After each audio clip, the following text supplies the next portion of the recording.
are live for another episode of Real Estate Junkies podcast. Today we have with us Knolly Williams. We are about to dive into a transformative session with the business healer himself. In this podcast, what we try to do is highlight the journeys of individuals who are making big impact in the industry, with the legacy spanning over 40 years, establishing a seven-figure record label in his 20s, ascending the ranks as one of America's top real estate brokers in his 30s, to lighting up the seminar circuit in his 40s.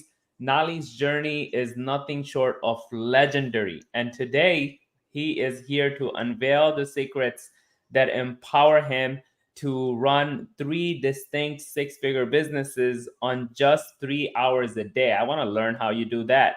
And guess what? He is spilling the beans on how you too can achieve a staggering $250,000 gross commission income business with his proven strategies. Whether you are an ambitious real estate agent or a business leader hungry for success, this is the episode that you can't afford to miss. Nali, welcome to the episode. It's a pleasure having you, brother. Syed, great to be here, brother. Thanks for having me on. Yeah, for sure. So I'm gonna get right into it. As the stuff that you have to share, I don't think we can cover everything. So I'm gonna get right into it. Nali, Yeah. what would you say is the foundational secret behind successfully running three six-figure businesses on just 3 hours a day? That sounds almost too good to be true. Yeah. And there's so many, Syed, there's so many thousands of entrepreneurs that have found this out the hard way. And it's based on science. I mean, McGraw-Hill I just finished a book on McGraw-Hill called 3 Hours a Day. And I break down exactly how it is done. And it's basically what we've discovered in lots of studies is that the Homo sapiens is not really that efficient. When you look at even the average employee, okay, Syed, the data shows that their productivity is only about 3 hours of that 8 hour day. Now, when you look at what really moves the needle in your business, this is what's really important. When you look at what really moves the needle in your business, you'll find that there are really only two things in the real estate business, business that actually move the needle. And I found this out early on. So when I got into real estate, I started with listings. That's been my bread and butter. That's what I preach. If you're in real estate, listings is the game. It's not the game to play. It's not something to think about. It's the game. If you want to know the game, it's listings. And that's where I started at the very beginning. And what I learned, Syed, was that when I took a listing, there were 46 activities that had to happen on that. Step number one was I had to generate a lead. Step number 40, I had to close a transaction, and then there were 6 steps that happened after closing. But what I learned, Syed, was that if I only focused on 2 things of the 46 and delegated everything else, I would make the same amount of income as if I did all 46 myself. So I did the smart thing. And the reason why I was able to, as a solo agent, do over 100 transactions a year, working less than 3 hours a day, is because all I did was I generated the lead and I went on the listing appointment. That's it. Everything else. You were the closer in the business. That's it. I was the originator and the closer. And if you think about it, if you want to make $250,000 a year, in most markets, that's 28 deals, 28, 30 deals at the most. And if you're lead generating for 90 minutes every day and you're going on appointments for 90 minutes, and if you did that every day, 4 days a week, you'd be rich. That's 16 appointments a month, which it really doesn't take. It really only takes 3 or 4 to hit $250,000. Yeah, it's actually 16 appointments a month. Even if you close 50% of it, okay, let's just say you suck, right? 30% of it, right? Yeah, that's way more than what you are saying, 30 deals a year, right? So yeah, that's way more. Yeah, training and coaching agents for 3 years. One thing I realized is that real estate agents, obviously, first of all, they don't take this as a business. But more importantly, for them to take this as a business and actually establish themselves as a business, what they require is prioritizing their priorities, right? That's Prioritizing exactly the right. tasks, That's exactly right. prioritizing themselves to only involve themselves, like you mentioned, on income generating activities. That's How it. do you, I guess, like, what would be your advice on prioritizing tasks to ensure maximum productivity in such a limited time frame every single day, right?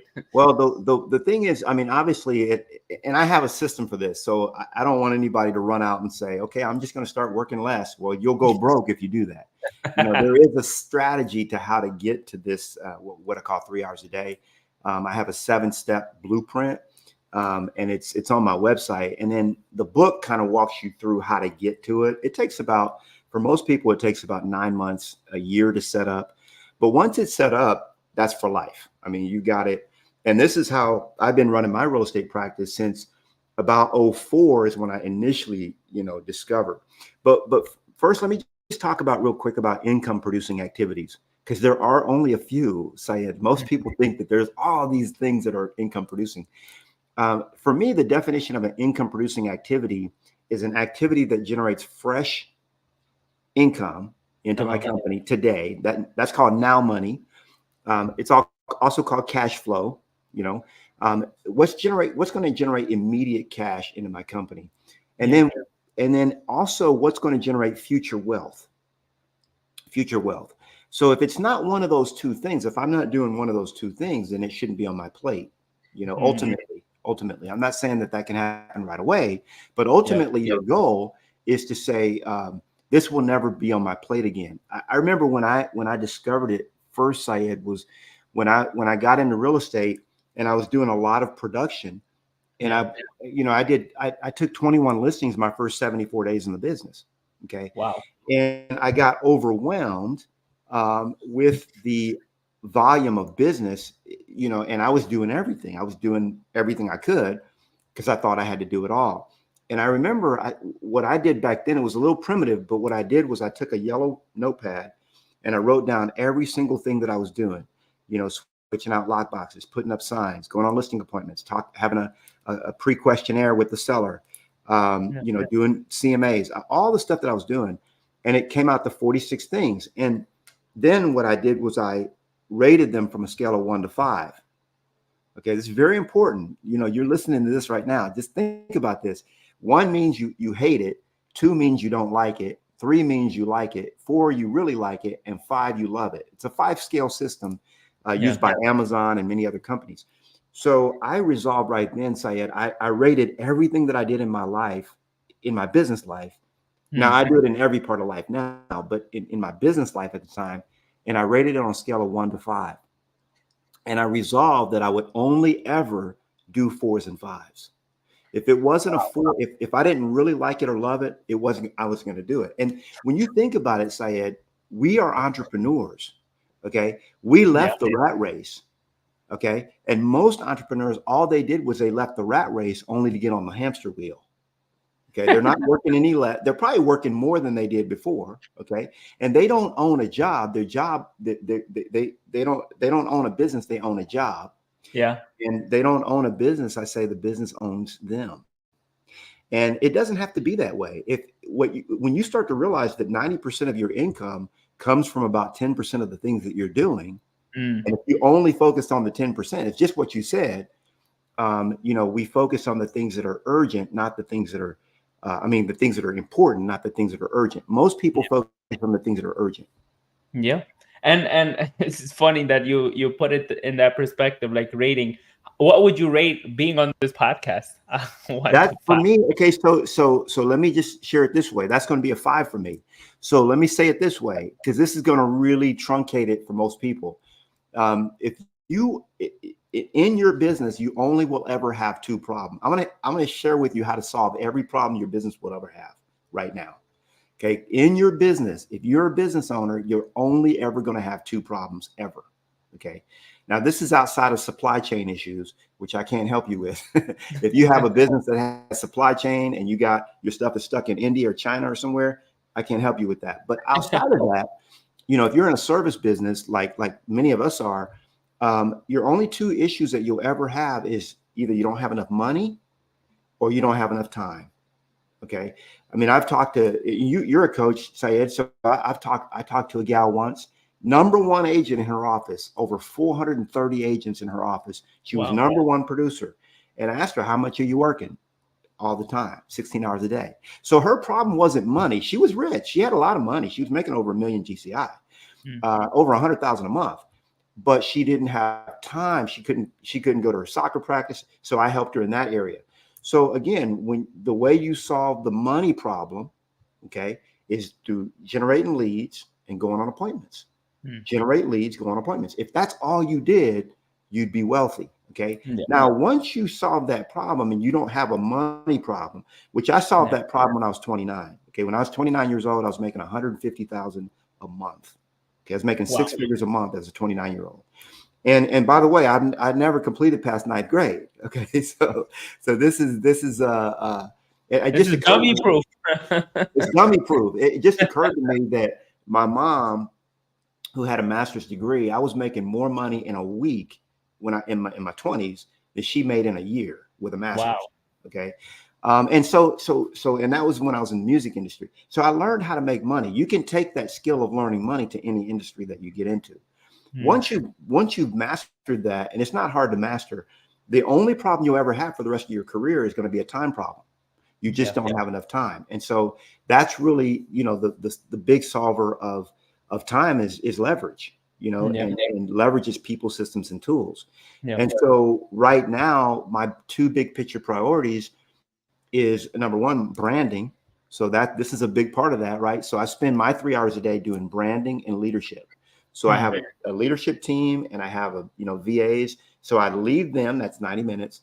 And then I do branding for 90 minutes. And the hour that we spend together, 45 minutes, whatever it is part of that. That's amazing. The way you think it's not very common when it comes to the real estate industry, for sure. Like, you're definitely an alien in that sense. So whenever I've taken the DISC test and the different profiles, they say I should have been an engineer. Same here. Yeah, same here. So you're speaking my language. You know what I'm talking about. So look, $250,000 GCI, honestly, like, in my experience of last 3 years coaching and training by the way, you said it takes about a year. I got out of production in a month. Oh, good for you, man. That's amazing. December of 2020, I decided I'm gonna leave that hamster wheel. And it's also interesting, you said people leave the rat race to get on the hamster wheel. That analogy like really paints the picture. Like, when you're a business owner, you do control the run, but you're stuck in it, right? You can be stuck on the playing field. Yeah, for sure. Yeah. And for a lot of agents that I talk to, 100,000 is more than what they can. I feel like what I have seen, like, they want the 100,000, but it feels like to them it's more than they can chew on, right? So you already mentioned, if you want a business that you have control over, if you want a business that can dramatically shift your trajectory, focus on listings, right? What other, give us two more strategies where they can easily hit that, 100,000, if not hit that 250 a year GCI. Yeah. And and I'm not saying, I don't want to say this as to disparage any agents that are listening. If you can't make $100,000, we live in the United States of America. Okay. When I was 29, I'm 53. When I was in my 20s, I was making that much a month. Okay. I don't know how you can live on $100,000. I mean, I couldn't do it. Okay. I tried broke. So when I left 16, when I was 16 years old, I left home and I was on the streets for 2 years. I was just doing my thing. I was in Los Angeles. And I got tired of being at home. I was an abused kid, and I was severely beaten. And I got tired of it. And I left home, dropped out of school, and like I said, I tried broke. I didn't like it. By the time I was 18, I said, I got to figure this out. And I went on a path, a trajectory. I'm not smarter than anyone else. I just got to say that I'm not smarter. I took my GED just to get into college. And dropped out of college. Okay, didn't like it. Okay, so it's just you tried all the traditional routes, like you. I didn't like it. I'm not traditional, And then you doubted yourself and like, maybe they're right. Maybe I do need Yeah, school. maybe go get my degree.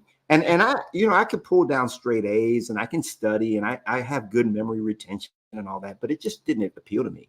So I got The to say math that just doesn't add up, huh? For an engineer, the no, math. no, no. And the thing is, if you're not making 100,000 a year, I don't know how you're supporting your family. I mean, I don't even have children, and it's hard for me to live, on that. So when you think about it, if you're not making 100,000 a year minimum in this country, you're you're you're not really living the full life that you should be living. You're not living the life that you were designed to live. Yeah. Yeah, Yeah. you're living by default, not by design. And Yeah. and the reality is, if you're not doing that, then you have a mindset issue. Because Mhm. the reality is the training is out there. I mean, all the how-tos. I wrote a 450-page book called Success with Listings. And it breaks down step by step. 450. That's like the listing Bible. It's His a Bible Bible. is It's a just Bible. that And many pages. because people would always ask me, want to pick my brain. How'd you do 1,000 listings during your first 10 years in real estate? Well, I, they want to pick my brain. So I picked it, took 450 pages. It's very comprehensive. So the how-tos are out there, but the reality is that if you don't change the way you think, Mm. then you'll never get to it. You'll never Yeah. get to the success that you desire. And the reason for that is, and we've discovered this in science, is that 5% of the things that you do every day are conscious.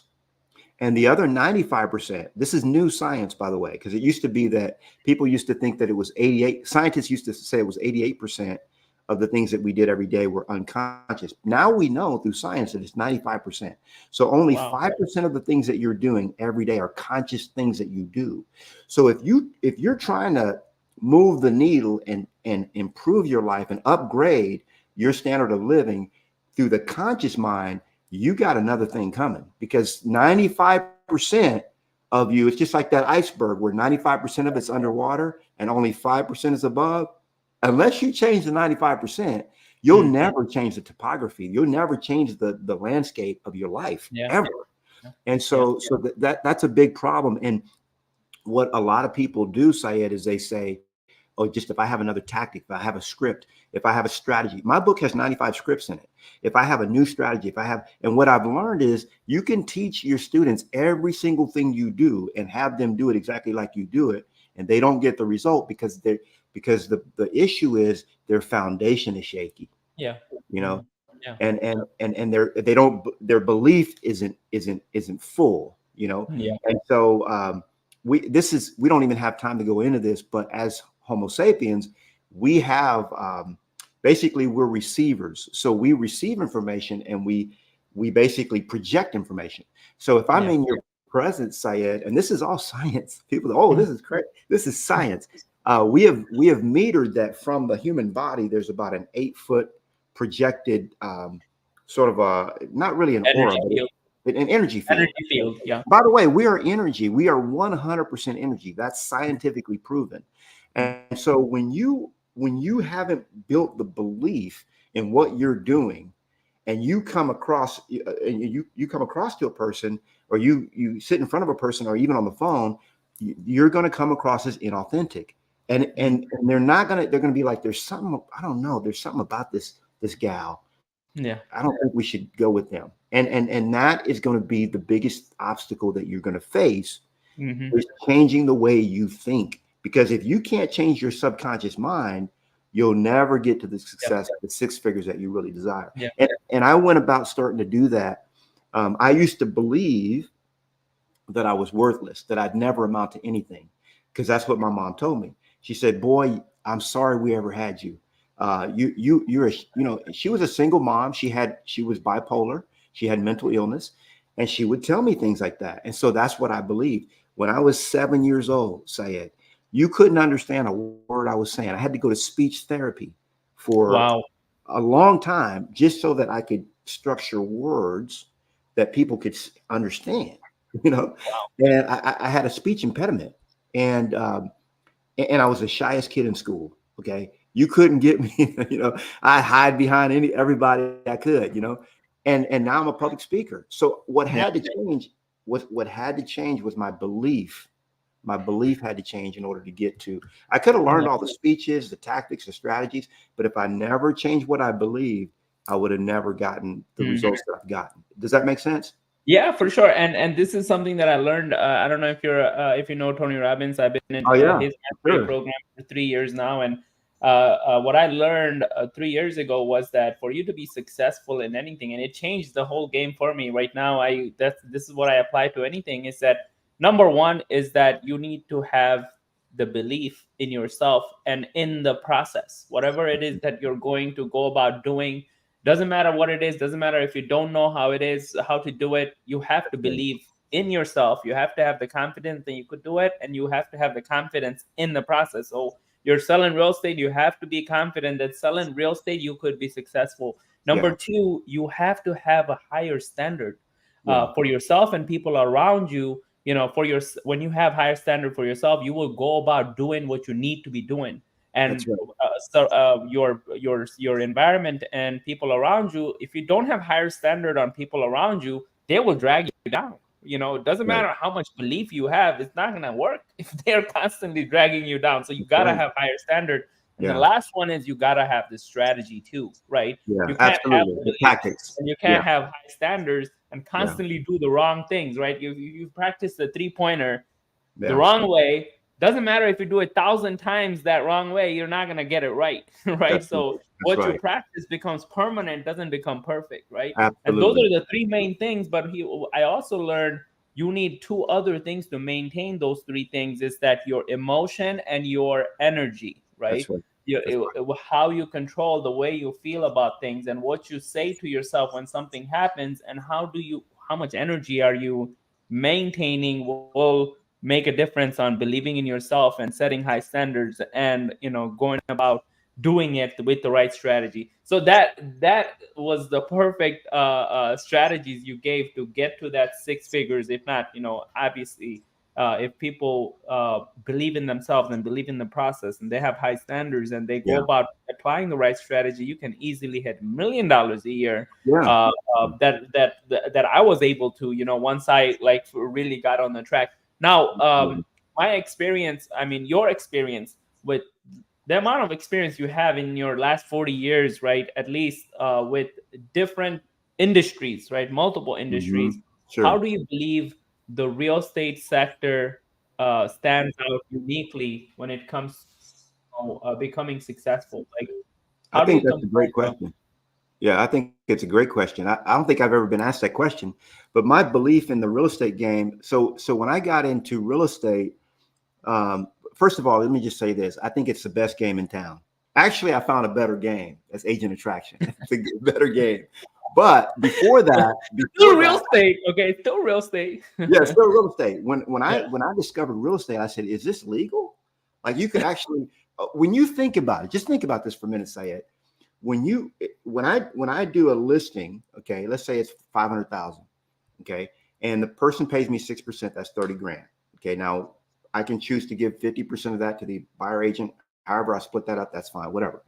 So, but they're paying me 30,000. Okay. Now just think about this for a minute. That's 6% of the value of the home, okay, of the market value that you're paying me. Well, let's look at it from a standpoint of your equity.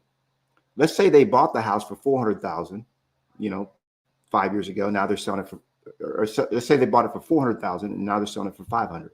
So they have $100,000 in equity. Now you're going to pay me 30,000. Okay. So you're giving me 30% of your equity. Like literally, to me, it's just the best game I've ever found. It's like when you get good at it. Now, for the game to be fun, okay, because my affirmation that I've adopted for my life is I choose to make it fun and easy. Yeah. That's one of my affirmations. I choose to make it fun and easy. Some people like the hustle and grind. I like the ease and flow. Okay. And when you said, you got to channel, you have to control your energy. It's so important. The other day, and this happens all the time. I'm driving, somebody cut me off and they zipped right in front of me. I mean, the old me used to, man, but now I'm like, I'm saluting, like, hey, he's not, he must be, maybe, he's sick. He's on the way to the hospital. Maybe they're having a baby. I don't know what's going on with that guy, but it doesn't even faze me, dude. But you got to be able to manage your energy for the things that are important. So anyway, the point is, when back to your question, the real estate industry, to me, if you can perfect it, it is the best game in town. Now, if you don't perfect it, it's just like golf. It could be the most frustrating game. I hear, I'm not a golfer, but I hear it could be you could be cursing, or you could be, on cloud nine. Yeah. The way to get on cloud nine is to focus on listings. Because Mm. listings, when you control the inventory, you control the game, you control the market. We learned that by playing Monopoly. I mean, when I was 11, 12, 13, I was playing Monopoly, and I learned that if I got the hotels and houses, you're done. Like Yes, I'm gonna get them as early as possible. So he who controls the inventory, or she who controls the inventory, controls the market. Period. yeah, Now yeah. the markets are manipulated. So there's things that we can't control, like interest rates. Okay, that's out of our control. But the reality is, if you're a listing specialist, when the market is good, you make a crap ton of money, and when the market goes down, you make a lot more. Yeah. Because now you just have to be creative. You have to be creative. I mean, I make way more in a down market than I've ever made in an up market, Mm. Yeah. because there's so many opportunities that other people don't see that are just Yeah. there. Like Yeah. creative financing is a big opportunity right now, Mhm. especially if you're in the listing side. So I just see it. I'll just say this real quick. When I first got in the game, the way I got in was when I was in the music industry. I was making a lot of money. I had a 6,000 square foot home that I bought when I was 26 years old. I paid 400,000 for the house. It was on 10 acres. And when I was I was doing really well. I started that company with $1,800. Okay, it wasn't even my money. I went and asked people for money. I said, Syed, hey, I'm starting my business. Could you give me money? People gave me $40, $50, $100. I had $1,800 raised. Started my business. Within 5 years, we're making 150 grand a month, distributed through EMI Capital. 5 years after that, I was flat broke. I lost everything. The music Wow. industry shifted. It went into digital, and I didn't shift with it. I was like, man, we just went from cassettes to CDs. That's not going to last. Well, I was wrong, and I ended up losing everything. I lost my house, and Wow. I hired a guy. My house was in foreclosure. I was about to lose it. I hired this guy, Jack McDonald, and he got my house sold. We went to closing, and I looked at what I paid him, $29,300, something like almost 30 grand. And I said, wait a minute. I said, I told him, I said, man, you think I could do this? He said, do what? I said, real estate. He said, man, you could totally do it. So I jumped. I was like, I just paid you 30,000. He made more money than I made on On the house.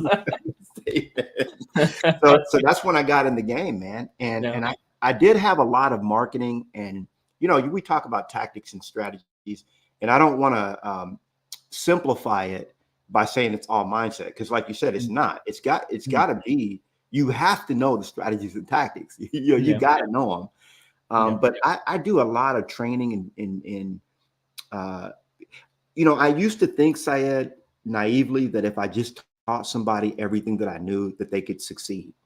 But what I couldn't teach was the belief that I had built over so many decades and years.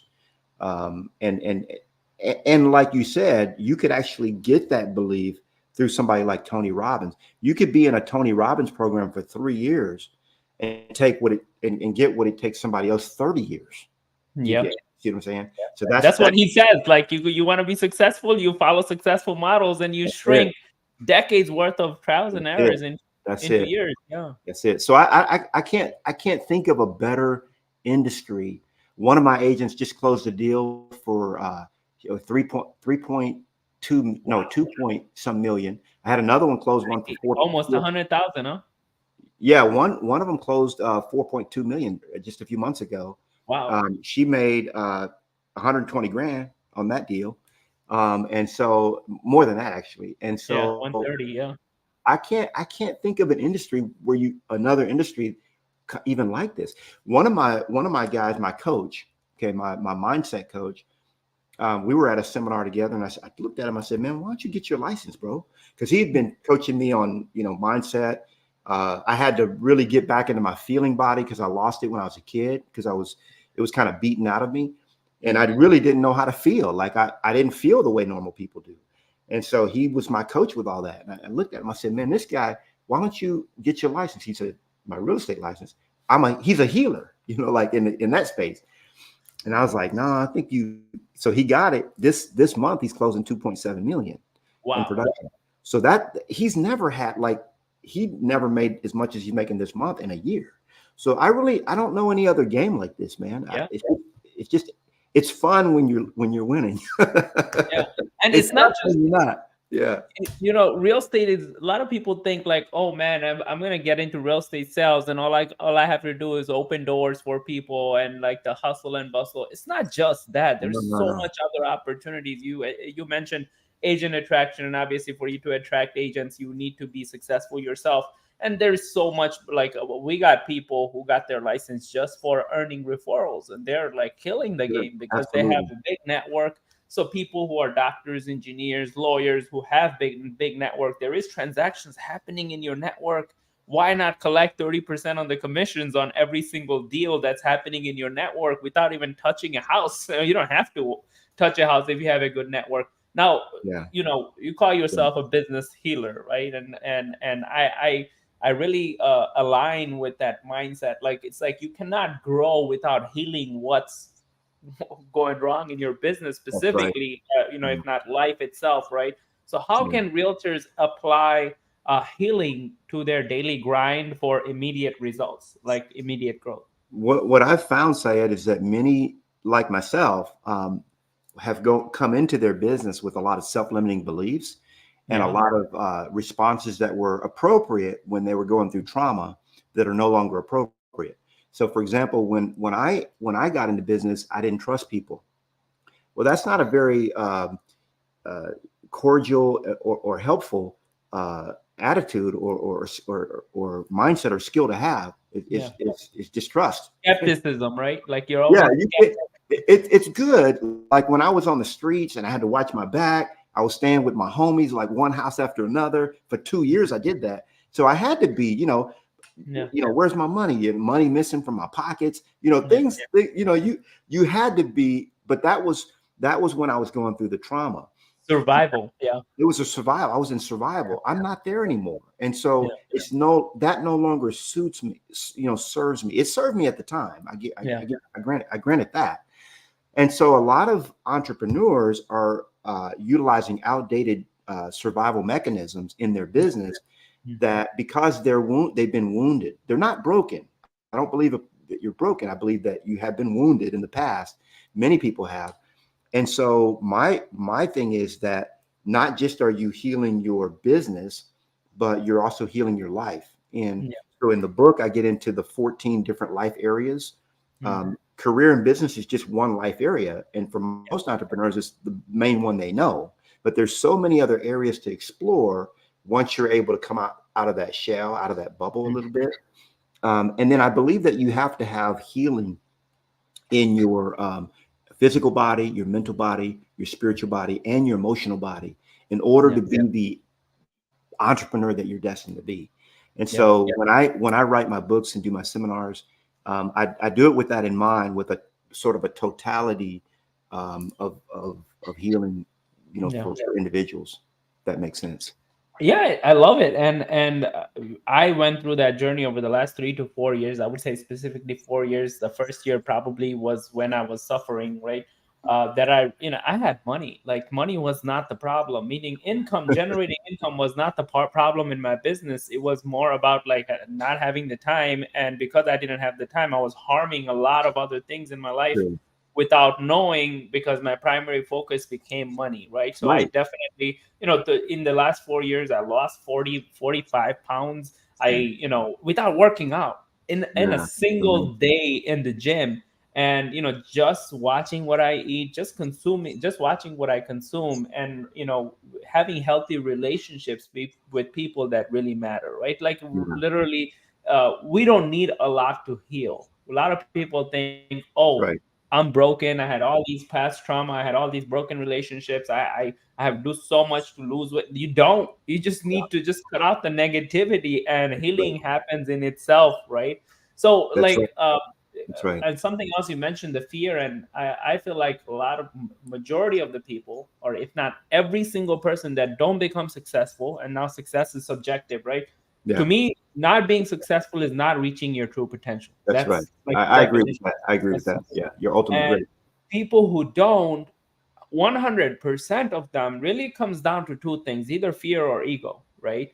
Yeah, Either you're afraid because you have limiting beliefs, you have past experiences that told you not to do so, or not to believe in yourself. Either you have fear, which is majority of people, and then minority of people fall under ego, right? Like they hmm, think they're too good to learn from someone else, or they have yeah, overconfidence in what it takes to get to that true potential, right? And both of these, fear and ego, you need them, right? If you yeah. You didn't have do. You do fear, need them. you That's wouldn't true. be able to survive. You would fall That's off the right. cliff without being afraid, right? So you need Yeah, fear for survival, and you sure. need ego for survival too. That's If you right. didn't have ego, someone will run you over. You're not gonna say anything. You're gonna just turn the other cheek, right? So Right, you right, need right. both of them, but in their appropriate time. That's You know, right. when you have Yeah. ego, when it's like, let's just say you become $100 million producer. I see this a lot. Like, okay, as soon as someone hits like about $10 million a year, now they're too good to hear from anyone, right? Like Right. I got this. They're on top of the world. But Yeah. end of the day, their ego is really holding them back from going from 10 to 100 million a year, right? Sure. Absolutely. And Absolutely. Yeah. systemizing, organizing, automating, delegating, right? That's it. That's it. To You me, got it. it's like that's when you can really reach your true potential, right? That's right. Uh, That's right. which one of these you would say: systems, organization, automation, and delegation, right? Which one of these are, in your experience, obviously you built a huge organization here at exp realty, dealing with a lot. You cannot do it. I truly believe you cannot build a community like that without being involved yourself, right? So Right. you're Of course. I definitely agree. Yeah, for sure. in. You might not be selling houses as much as you used to, but you're involved in these conversations. So what would you say is the most challenging for real estate agents, and how can they overcome it?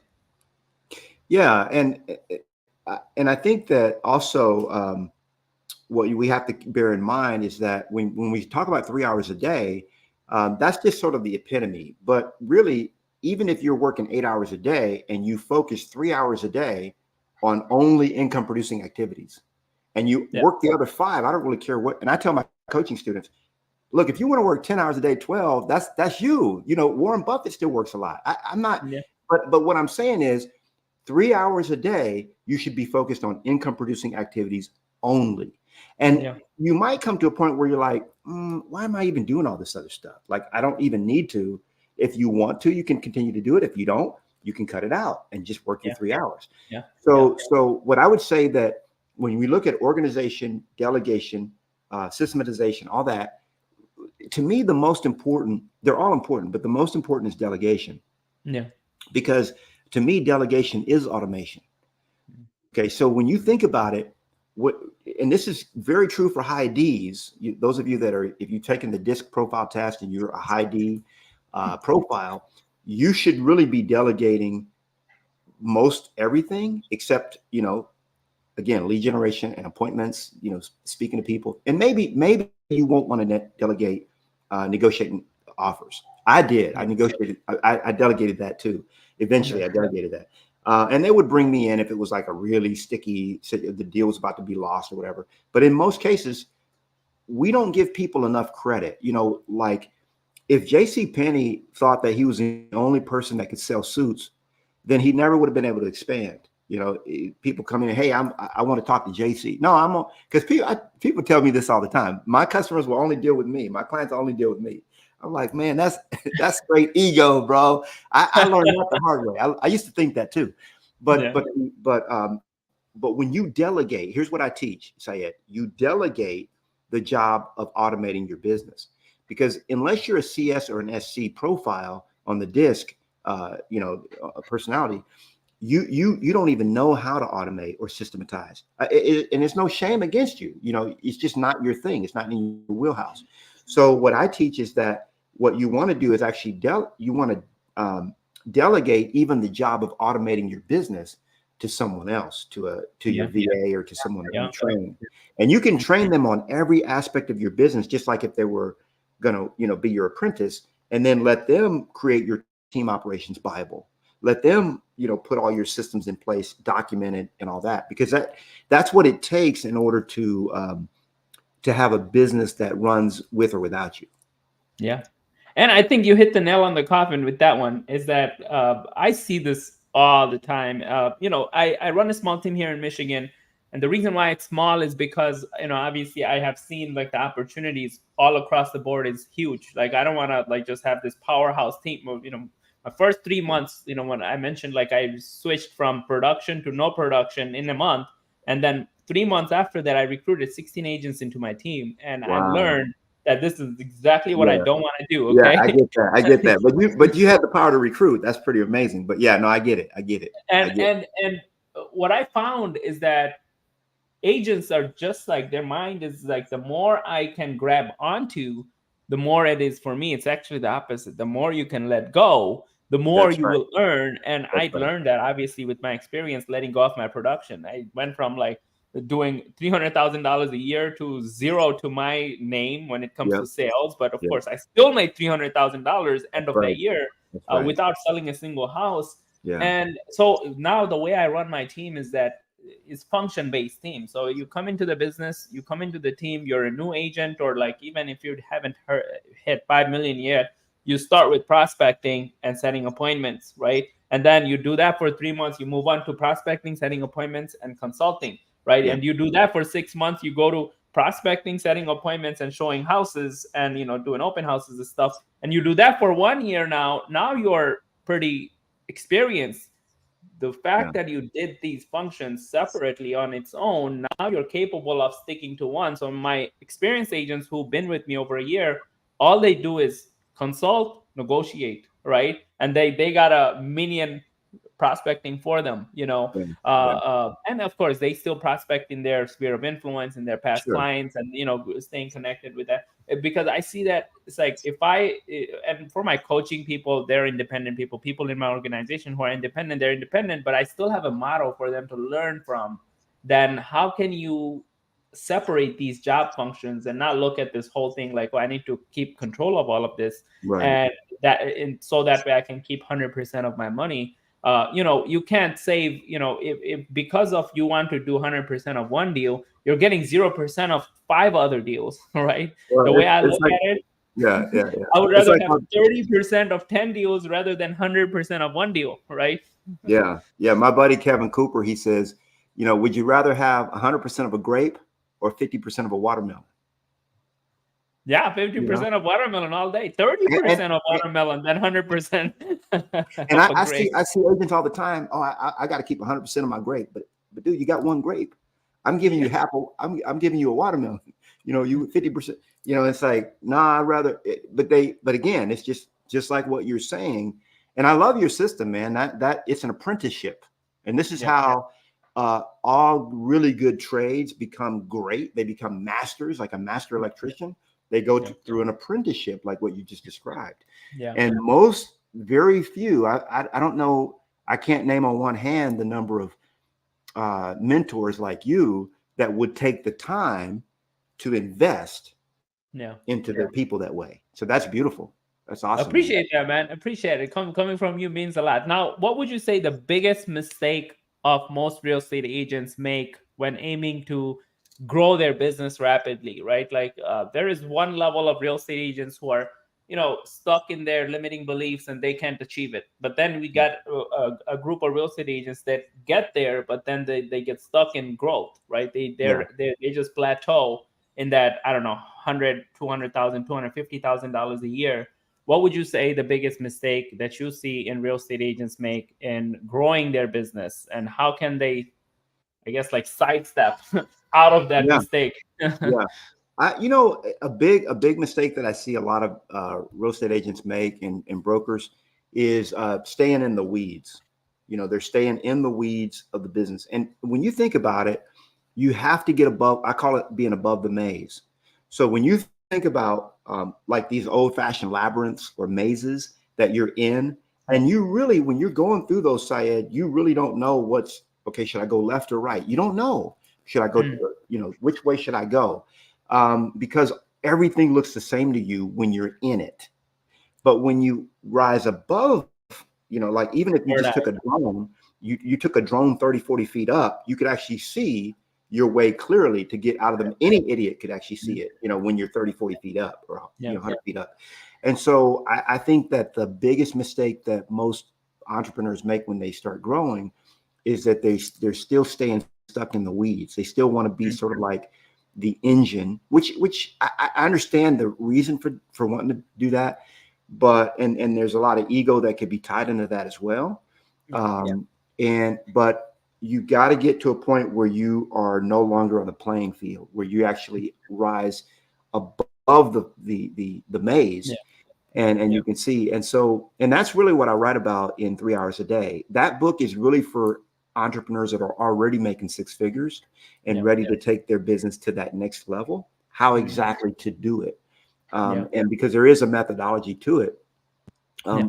But yeah, staying stuck in the weeds and not going through the right, you know, success is doing the right things in the right order.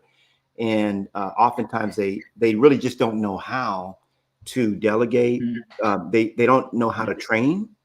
They're really Mhm. bad at training people. That's a really big thing that I tackle in the book. And they're also really not that good at.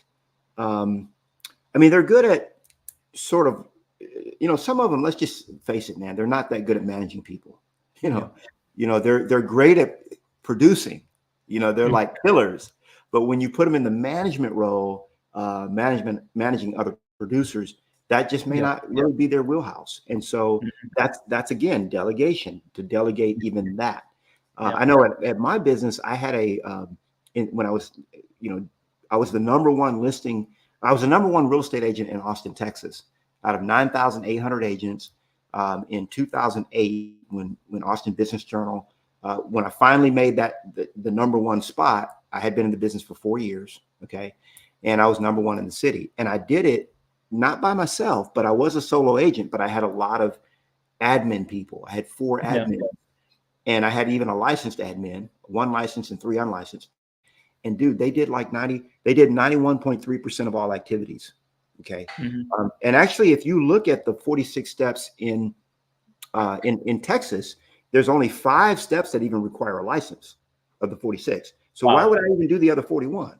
You know, so of these other 5, who can I hire that can Mhm. do these, like these 3 or these other Yeah. 2?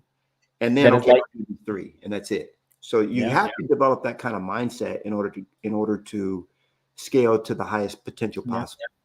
Yeah, and it's interesting that you mentioned the bird's eye view, right? And it's difficult when you are like involved in the business a lot, and you care about your business, and you a Sure. lot of emotions attached to it. What helped me was getting someone like you, getting someone that I trust to Yeah. mentor and really give me that bird's eye view. If you can't get the bird's eye view, or in your words, drone's eye view, right? Yeah. You gotta trust someone who would give you that drone's eye view for you to actually start developing a vision how you're gonna get out of this hamster wheel, right? Right. So you have inspired thousands, right, in the process. With everything that you're doing right now, someone in your caliber who became like the top producer in your market, number one producer in your market, like you could have easily get stuck in that ego thing and like, I want to do my own thing, right? I want to get my own company, my own brokerage, my own Yeah. Yeah. empire Yeah. that Sure. has my name on it, right? Sure. Instead you decided to come to EXP Realty. That's something fascinates. I Yeah. haven't gone to that level. I wasn't number one maybe in my city, but for a few years I wasn't in a position where, I could, like, yes, I wanted to, even though I wasn't in a position. So someone being in that position, I'm sure that thought came to your mind. How'd you get out of that and decide to partner with EXP? And what are, I guess, the leverages that you have partnering with EXP? Well, when I was, it's interesting you say that because I had been stuck in my ego for years. I mean, I tried that in the music industry, and it didn't work. I didn't share my ideas with other people.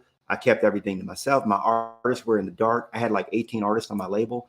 None of them knew how to run a business. Now, that's not to say, Syed, that if I would have taught them everything I knew, that they would have actually done anything with it. Because we know that most of our coaching students don't. we already know that. Okay. But we don't know the ones that will and won't. I mean, that's not in our deck of cards.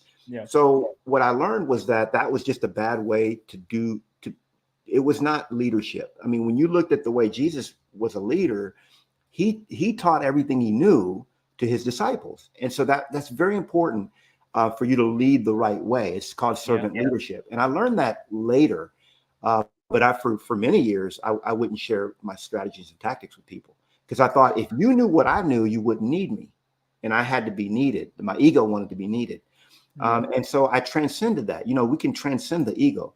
I tell people all the time, oh, I'm going to kill the ego. Man, you don't kill the ego, bro. That's you need an enemy or anything, but it just doesn't really know how to behave. And so you have to Control transcend. the ego. You gotta be the Exactly. driving seat. Exactly. So anyway, with that, I even lost my train of thought. I know we were talking about the How'd you get out of the ego oh, seat how did I get out of it? So here's what and happened with collaborate me. with EXP? Yep. Yeah, here's how what happened with me. So in 2008, I got a call from Gary Keller's office. Gary Keller wants to meet with you. I said, well, why do you want to meet with me? I was at Remax. It was number one agent in the city. Well, I didn't know. I thought I was special, but he, they call everybody. He calls everybody on the list, right? So I just happened to be at the top of the list.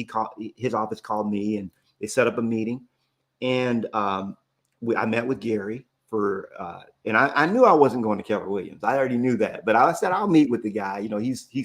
I respect what he's done, but we hit it off. We hit it off, and he said, "Where do you see yourself in 3 to 5 years?" I said, "Gary, I see myself teaching, training, and giving back. That's what I love doing. I can't see a way to make money at it, but I love doing that." He says, "Well, why wouldn't you do that today?" So we had this whole conversation, and he hooked me. He was like, "Man, if you join us, you can start doing that tomorrow." So I was like, "Okay." So I joined Keller Williams. I was there for 10 years, man, 10 years. And 10 years. And I became a broker in 2008, got my broker's license. Now in Texas, it's 900 hours.